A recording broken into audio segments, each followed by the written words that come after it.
क्रिस्त में मेरे प्यारे भाइयों और बहनों, आज के पाठ में एक व्यक्ति अपने पुत्र को, जिसमें एक गूंगी आत्मा थी, यीशु के पास लाया।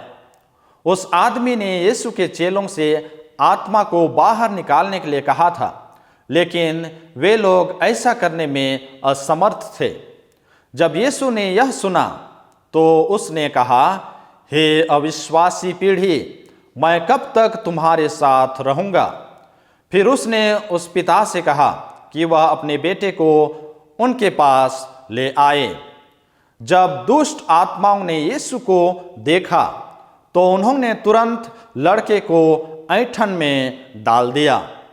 बच्चा जमीन पर गिर गया और उसके मुंह से झाग निकलने लगा। यीशु ने उसके पिता से अपने पुत्र के बारे में कुछ सवाल पूछे। अंत में उसके पिता ने यीशु से कहा, यदि आप कुछ कर सकते हैं तो हम पर दया कीजिए। कृपया मेरे बेटे की मदद कीजिए और उससे दुष्ट आत्माओं को बाहर निकालिए और उसे मुक्ति दिलाइए। यीशु ने उससे कहा, विश्वास रखो, क्योंकि विश्वास रखने वालों के लिए कुछ भी संभव है। उसने यीशु से कहा, मैं विश्वास करता हूं, मेरे अविश्वास की मदद कीजिए। भीड़ को बहुत आश्चर्य हुआ, क्योंकि यीशु ने उस लड़के से अशुद्ध आत्मा को बाहर निकाल दिया और लड़के को अपने पैरों पर खड़ा किया और उसे चंगाई प्रदान की, उसे एक नया जीवन प्रदान किया। आप क्या उपचार चाहते हैं? यह आपके लिए हो सकता है, किसी ऐसे व्यक्ति के लिए जिससे आप प्यार करते हैं, या हमारी टूटी हुई इस दुनिया हो सकती है। यदि आप अनिश्चित हैं कि यीशु आपकी प्रार्थना का उत्तर देंगे तो उसे पुकारें, मैं विश्वास करता हूं, मेरे अविश्वास की मदद कीजिए।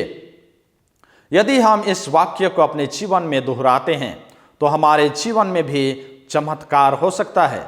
विश्वास कीजिए कि यीशु आपको, आपके प्रियजन और हमारी इस टूटी हुई दुनिया को चंगा कर रहे हैं। भले ही आप चंगाई को अपने खुले आंखों से नहीं देख पाते हों, चंगाई एक चमत्कारी इलाज से बहुत ही अलग है। इलाज में समय लगता है। धैर्य रखें और अपने विश्वास में हमेशा मजबूत रहें। अपने जीवन में या उस व्यक्ति में छोटे बदलावों के प्रति चौकन्ना रहें, चौकस रहें, जिससे आप चाहते हैं कि यीशु आपके जीवन में परिवर्तन लाएं। यीशु पर विश्वास कीजिए और वह तुम्हें नया जीवन प्रदान करेंगे। यदि हम अपने विश्वास में अडिग रहते हैं, अपने विश्वास में मजबूत रहते हैं, तो हम ईश्वर से जो कुछ भी मांगते हैं वह हमें मिल जाता है। तो आइए हम अपने विश्वास में दिन प्रतिदिन बढ़ते जाएं। आमीन।